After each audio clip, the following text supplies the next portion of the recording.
So ayun guys, nandito na kami sa La Union. Kaya mag-ikot muna kami sa kanyang hacienda. Sa hacienda ni partner. So ayun, samahan niyo kami doon sa napatayo niyang bahay na yun. So tara, libutin natin. Let's go.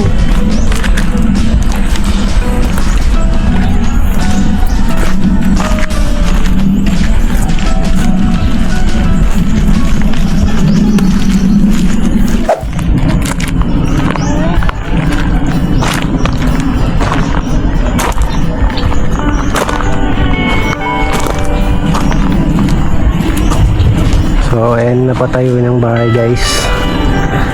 Sa loob ng ilang taon na pagtatrabaho sa abroad. Yan.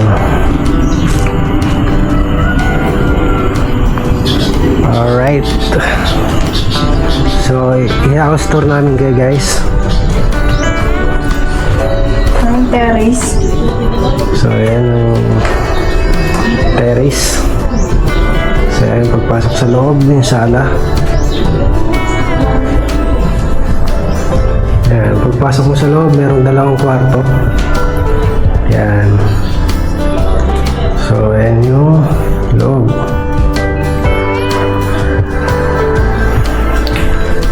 Ayan. So, dalawang kwarto sa ibaba, guys. Ayan, ito yung isang kwarto. Ayan.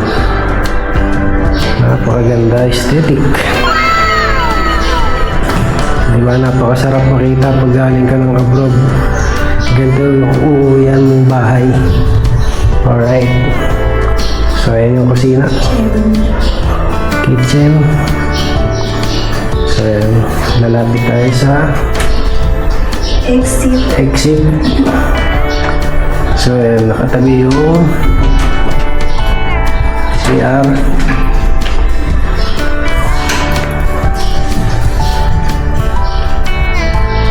Yan. So yan, babalik tayo sa sala para umakyat sa second floor. Alright.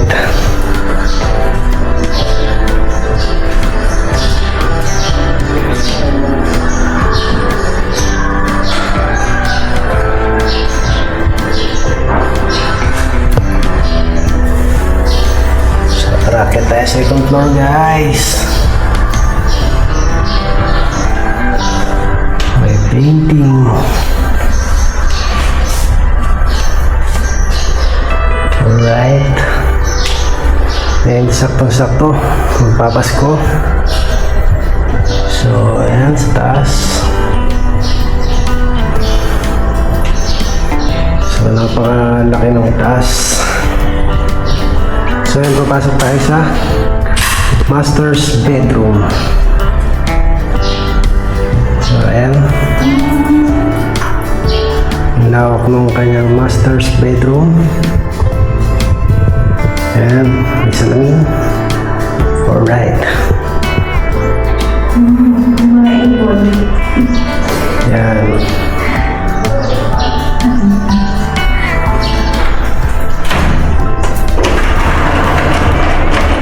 So, pagbukas mo ng bintana, wow!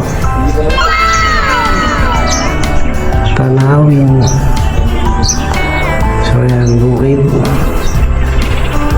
Napakasarap mag-stay sa ganitong bahay, guys. So, ayan, anong masasabi mo? Worth it. Worth it ba yung ilang taon sa abroad? Yeah. Sobrang So, worth it. Yun, sana kayo din guys sa ilang taon. So sana meron din kayong ganito, no? So ayan.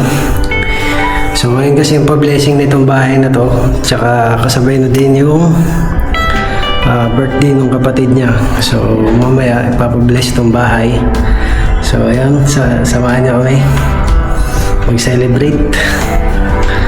So ayan, dito tayo sa terrace. Ayan.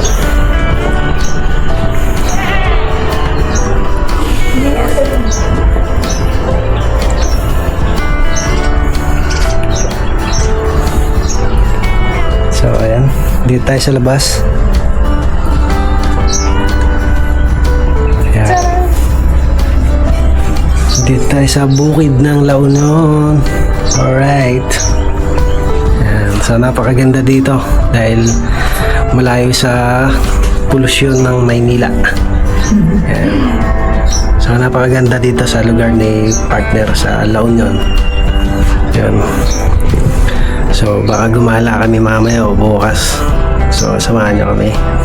So sana kayo din meron kayo naipunda na ganito. So keep up the good work mga kabayan. Bye bye. Bye-bye. So yun, sana nagustuhan niyo yung video na to guys.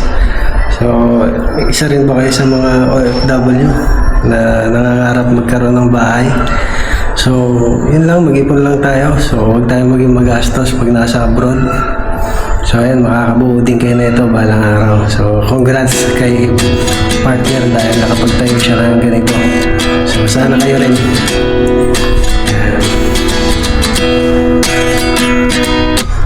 At 29 and I find myself wondering what did happen to the last 10. I ran away with my life, fast forward, never turn back again.